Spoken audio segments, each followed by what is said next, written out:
My Emily is the cutest in the venue, isn't she? Daniel said with a laugh, addressing Emily. Even though I'm right in front of them, this is how they treat me. It seems nothing but a joke to me. Then Emily, seeing me, burst out laughing. What? Your wife is ugly. That's it, I can't take it anymore. I'm calling off the marriage. I said that straight to Daniel. My name is Addison. I'm turning 29 this year. I've always loved numbers, and now I work in general affairs. I think this job suits my serious nature. Currently, I'm intensely studying for a qualification. The man I was supposed to marry is named Daniel. I met Daniel at a party. I had never been in a relationship with a man before. I lacked confidence and couldn't initiate conversations with men. As my friends began marrying off, I started attending parties in a rush. That's when I got accustomed to parties and met Daniel. My first impression of Daniel was that he was cool and refreshing. When we talked at the party, I enjoyed conversing with him a lot. Daniel, an elite at a major pharmaceutical company, is the same age as me. Even his academic background is impeccable. Yet, he's unpretentious and always brings up fun topics. I mistook his familiarity with women as just an act at first. Eventually, we became a couple. I was surprised that I could become a couple with him. I thought I had used up all my luck and love for being chosen by such a wonderful person. When we became a couple, he smiled at me and said, "I'm so glad you chose me. I'm such a lucky guy."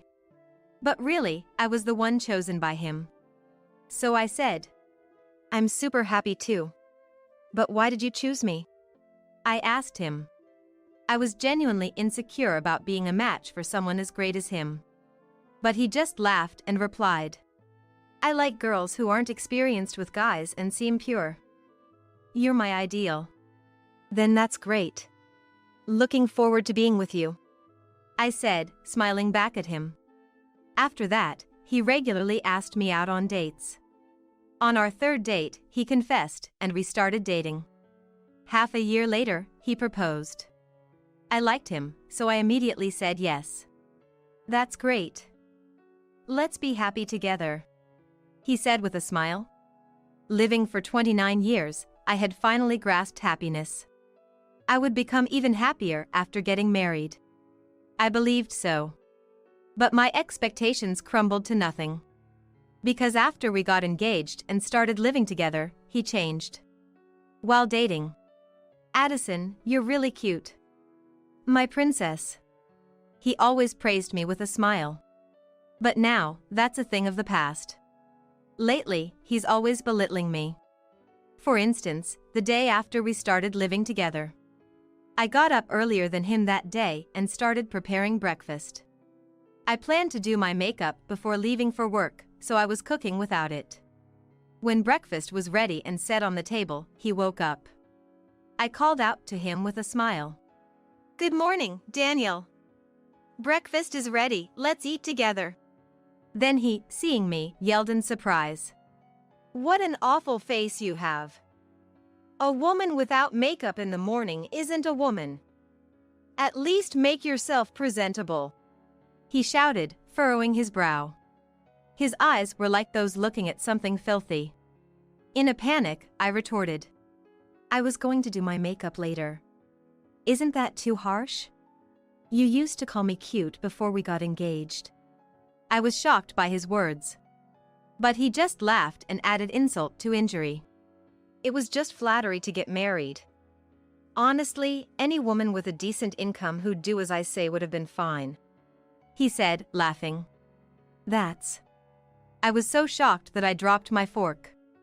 At that point, I wondered if I should really marry him, but we had already paid a deposit for the wedding venue. Besides, there was no guarantee of finding another partner if I let him go. I had no romantic prospects before meeting him. And maybe, just maybe, he might return to his kinder self. Holding on to that faint hope, I had no choice but to endure his harsh words. His behavior and words became increasingly unbearable. Especially concerning finances. He stopped contributing to our previously split living expenses. Could you please contribute to the living expenses? It's tough for me to cover everything with my salary alone. I pleaded with him on a day off. But he half-heartedly dismissed me. The wedding costs a lot, right? I'm broke from that expense, so you could at least pay the living expenses. However, he wasn't bearing the full cost of the wedding. There would be gift money, and his share of expenses should be less. No matter how I tried to convince him, he wouldn't listen. Moreover, he never helped with wedding preparations, even when I discussed the dress fittings. Even when I consulted about a dress meeting. Why do I care about a dress? It's a woman's thing, right? You just decide whatever. That's how he responded. And there were issues with his friends too. He seemed to have many friends, as his mobile phone frequently rang. Often, calls were from women I didn't know. When I questioned him, suspecting infidelity. They're just friends. Jealousy is unattractive. He dismissed it entirely. Unable to ask more, I was left in the dark until one night I overheard something shocking. It was when I woke up in the middle of the night. I usually slept with him in the bedroom, but that night, thirsty and awake, I noticed he wasn't there. I heard voices from the living room. He was on the phone. Daniel? I was about to open the door to the living room, but his words stopped me. Our apartment walls are thin, so conversations are usually audible. I wished I had married Emily, he said, laughing. And Emily's voice, loud enough through the phone, responded. But you'll quit your job someday, right? I want someone who can really provide. She laughed. Her voice was unbearably annoying. It was clear she was flirting with Daniel and aware of his attraction. But Daniel continued the call unfazed. It was really great when I was dating you. You're so cute. Should we get back together? Emily burst into laughter at his suggestion. That would be sad for your fiancé, wouldn't it? Though I'm definitely cuter. She laughed. Daniel continued to badmouth me with ease. I shed a tear at his cruelty. And whispered quietly, so as not to be heard in the next room. Daniel, you never really loved me. I thought I could finally be happy. I cried, stifling my voice so he wouldn't notice. Unaware of me, they continued their sweet conversation. Their phone call was hellish for me to overhear. Why did I rush into this marriage? I muttered, crying. He was definitely cheating, and it seemed unlikely he'd return to the kind man he was before we lived together. But the wedding was only a week away. What should I do? I could only despair about the future. Then came the wedding day. Daniel and I were preparing in the dressing room. Our families had already entered the ceremony hall, leaving us alone. Just waiting for the attendant to arrive, we heard a knock. Come in, please. I invited them in, thinking it was the attendant. However, the person who entered the dressing room wasn't the attendant, but a woman in a pink dress. Excuse me. I froze at that familiar voice. It was the woman on the phone with Daniel that night. I instinctively knew it. As I stood there, stunned, Daniel spoke in an excited tone. Ah, if it isn't Emily. You made it here without getting lost. He said, patting Emily's head. I was baffled by his words and actions, and she looked at him and happily responded. Daniel gave me the room number. But is this woman your marriage partner? She laughed, looking at me. Yeah, that's right. Oh, really? Such a plain dress for the main character of the day. It's quite dull. She critically eyed my dress from top to bottom, irritated by her assertive words. I replied, This is the dressing room. The attendant will be here soon, so could you please leave now? I said to her in a stern tone. Then she quickly hid behind Daniel. No way, jealousy? This woman is glaring at me, it's really scary. Daniel, help me. She feigned fear. Addison, jealousy is unbecoming. She's an important person to me, don't be mean. He admonished me. He couldn't see her face behind his back, but she was smirking at me. Her flashy makeup and perfectly styled hair were apparent. She was probably around the same age as me. She spoke with a triumphant look at me. Daniel really should have married me instead. You'll get bored of such a plain woman in 3 days, won't you? She laughed. Indeed. I wouldn't choose a woman like this unless she had a decent income. She's not my type, he said, looking down on me. I remained silent on purpose. I thought I'd let them talk as they pleased for a bit longer. I clenched the hem of my dress. I really wanted to marry you. Even if we can't be a real couple, you will always be the wife of my heart. Daniel, even if you're married, we'll always be together, right? Such an ugly woman is just for the money. She laughed brightly. That's right. We'll always be together. I'll quit my job and live off Addison's money with you. He made an outrageous proposal to her.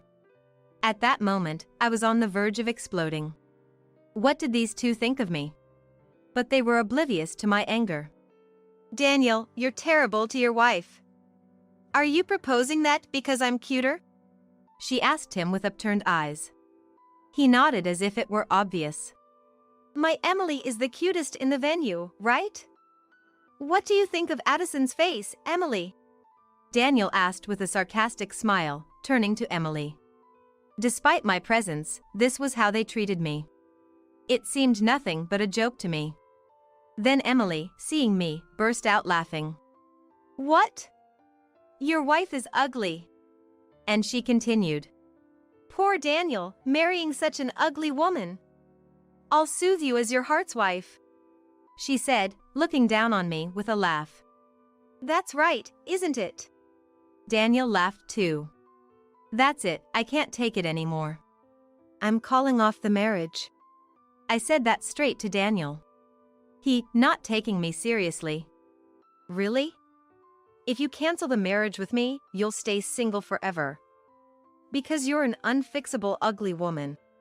He started laughing. Emily too. Daniel, you're too honest. I'm laughing so hard, my stomach hurts. She clutched her stomach, laughing uproariously.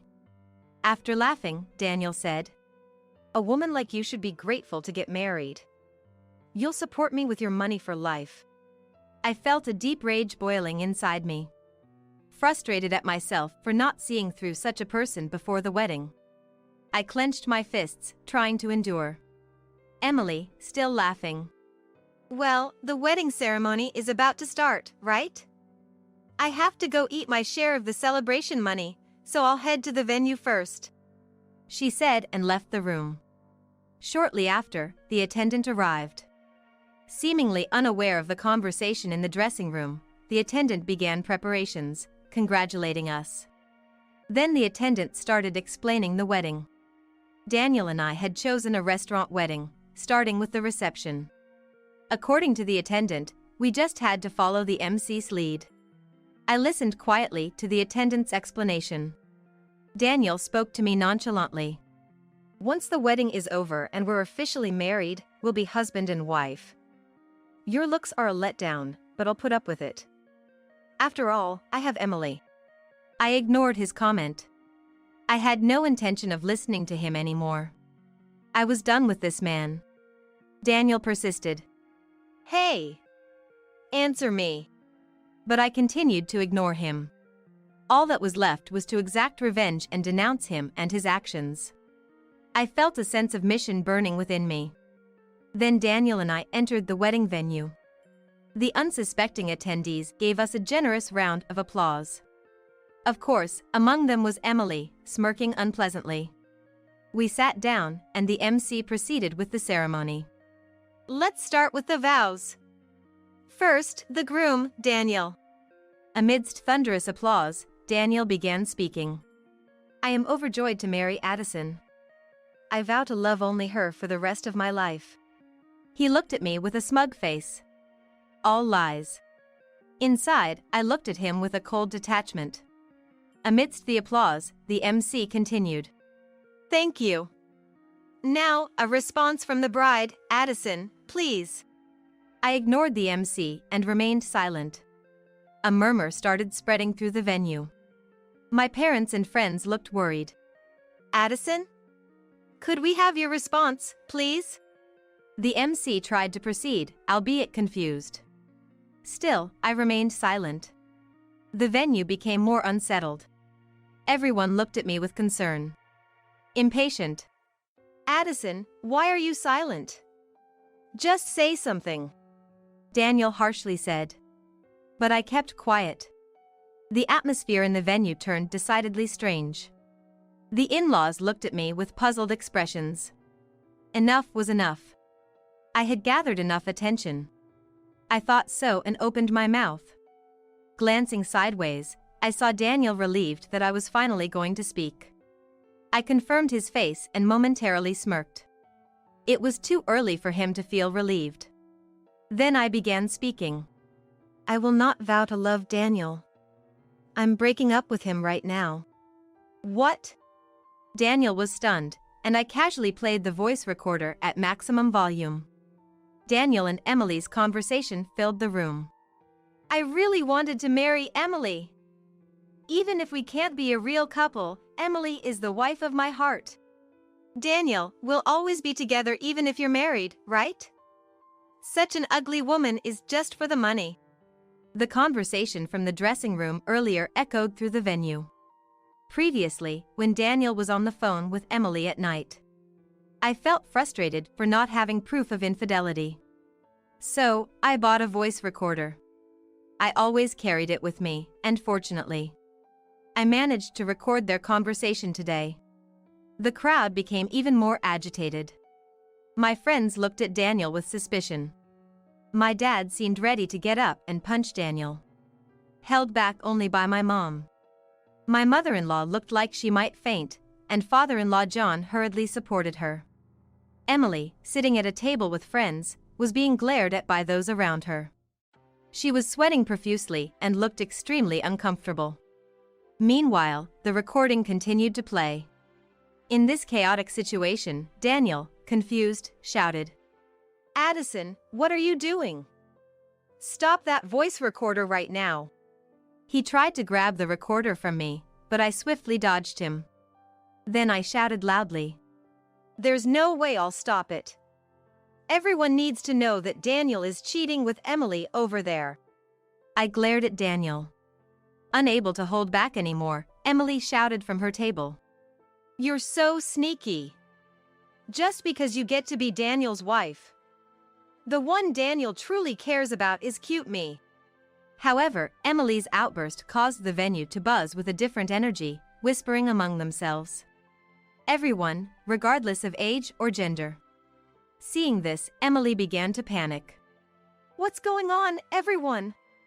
What's the matter? I calmly told her.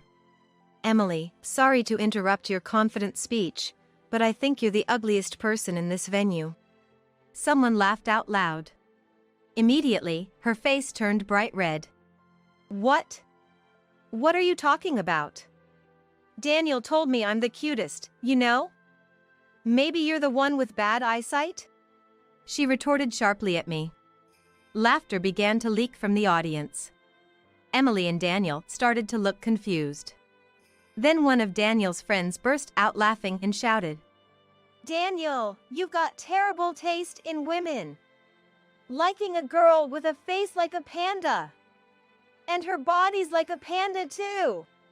Following this comment from Daniel's friend, the whole venue erupted into laughter. What? Aren't you being rude? Emily yelled at Daniel's friend, but her voice was drowned out by the laughter. Yes, she did look like a panda. First, her makeup heavily lined around the eyes. With her small eyes, she really resembled a panda. And her body was full-figured, making her pink dress seem tight. Her upper arms jiggled violently with every movement. I was worried her pink dress might rip at any moment. The moment I saw her in the dressing room, I realized Daniel's taste was too peculiar.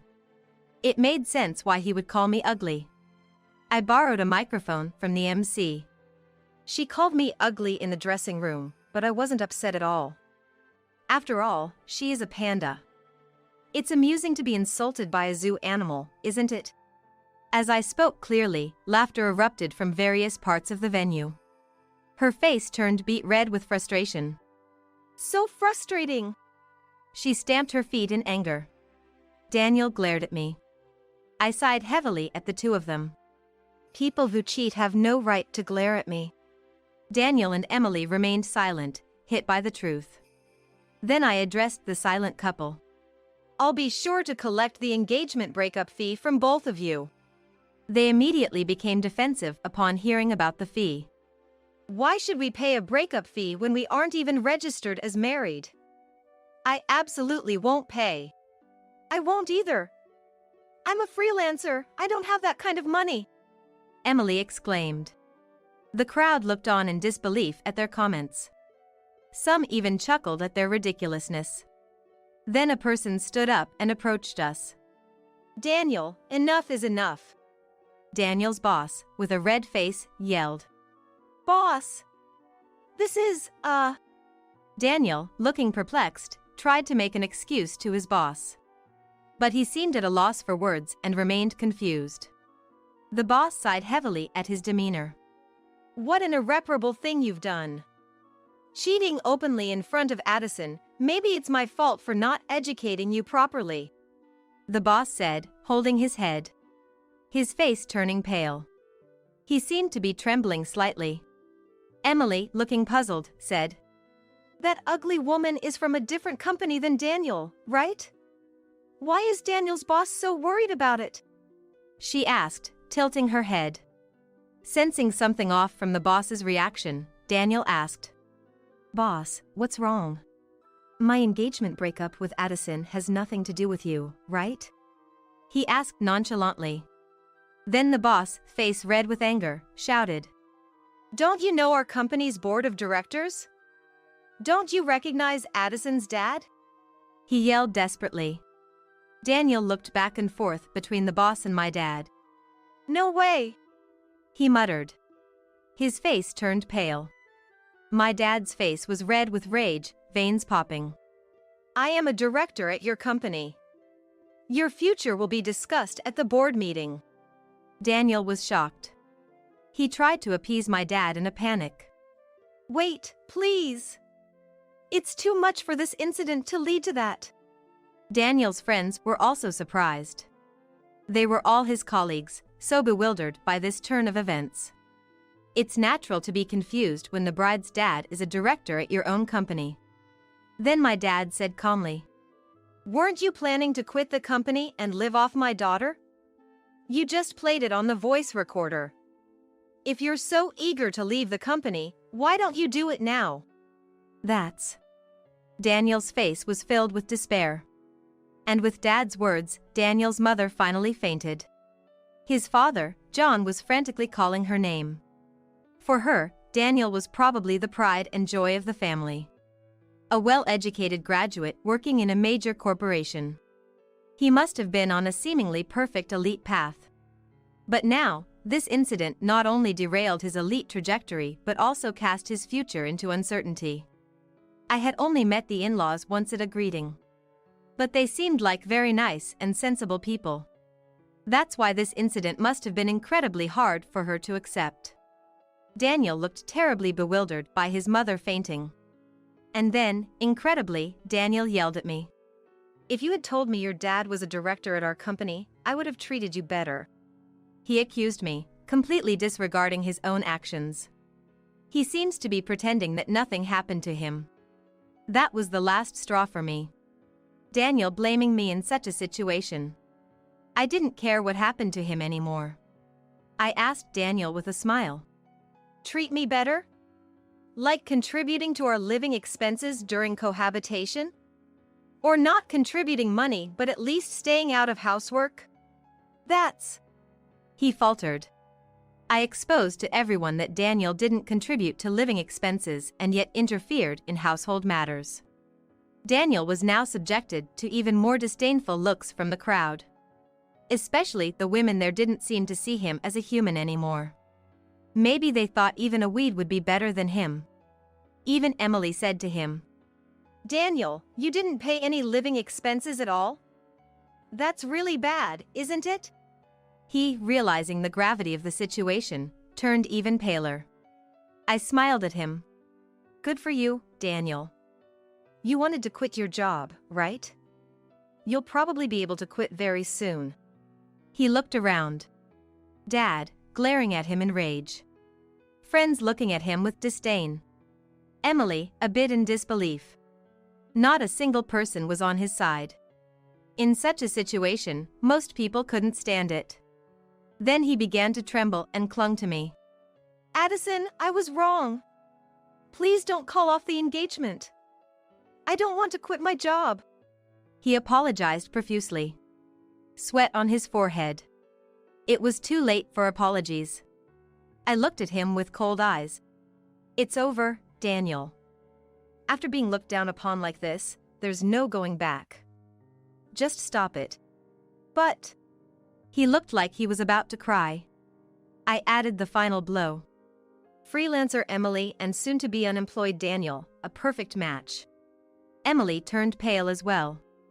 If she were burdened with an unemployed Daniel, they would both be in trouble. Quickly, Emily distanced herself from Daniel. And then, Daniel collapsed, his knees giving way. Don't ever show up in front of me again. I left the two of them behind and exited the venue in my wedding dress. Eventually, he left the company. The company's decision was a demotion in the guise of a department transfer. A department where his main job was sorting documents. However, many company associates had witnessed his debacle at the wedding. Leading them was our dad, a director of the company.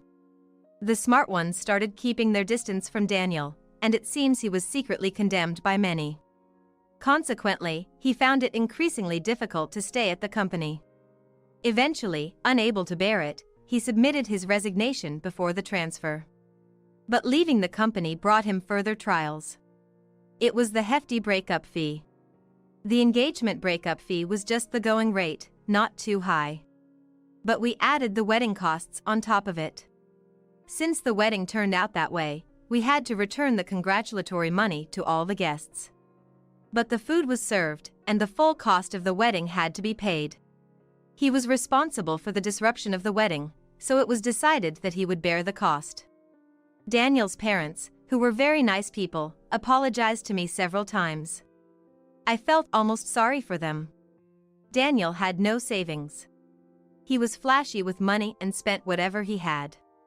Therefore, his parents initially shouldered the guarantee money. However, in the discussion, if I marry Addison, I don't have to pay, right? Then I'll register the marriage.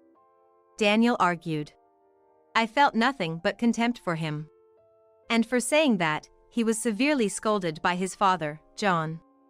Eventually, an infuriated John said, "You're hopeless. I'm done with you." Daniel was visibly panicked. With no job and no home, Daniel was in a dire situation. Naturally, the apartment where Daniel and I had been living was already in the process of being vacated. I think he has to leave by the end of this month. I had already arranged movers and sent my belongings to my parents' house, leaving the apartment. After that, he kept ignoring the landlord's eviction notices. Eventually, he was sued. I found out about this because the landlord contacted me. Apparently, he had stayed there for about 3 months without paying rent. He was forcibly evicted through legal proceedings. It's unlikely that he who now disowned by his parents could return to his parents' home. Jobless and homeless, his future looked bleak. I think he has hit rock bottom. And he hasn't rebuilt anything with Emily. Through a lawyer, I demanded the guarantee money from her. I offered a condition: if she didn't reconcile with Daniel, the fee would be reduced. Without hesitation, she chose not to reconcile. I'm not interested in someone without money or a home, she declared firmly. Apparently, Daniel reached out to her several times for help, but she ignored all his attempts. She apologized to me. I'm really sorry. Since that wedding, everyone calls me a panda. It's been tough. I think the guests spread the word.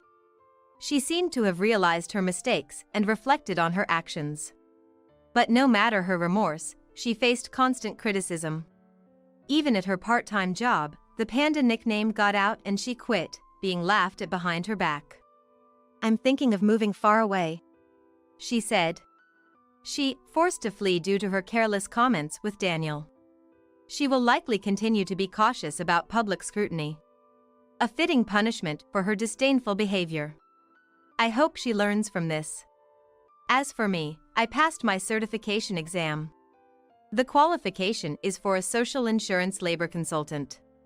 Working in general affairs, dealing with payroll and entry/exit procedures, I wanted to be more knowledgeable about labor management. This will surely motivate me more in my work. Not just in work, but I've also taken a step forward in romance. After the wedding, my friends started introducing me to men, knowing I was done with parties. I was grateful for their kindness. There's one man, introduced by a friend, with whom I've become close.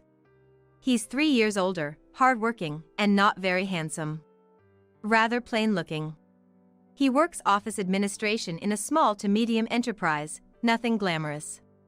After Daniel, elite and good-looking men trigger a rejection in me. So, this man feels like someone I can be myself with. It's still early to tell how it will go. But it's a step forward. I want to cherish this one step forward for the future.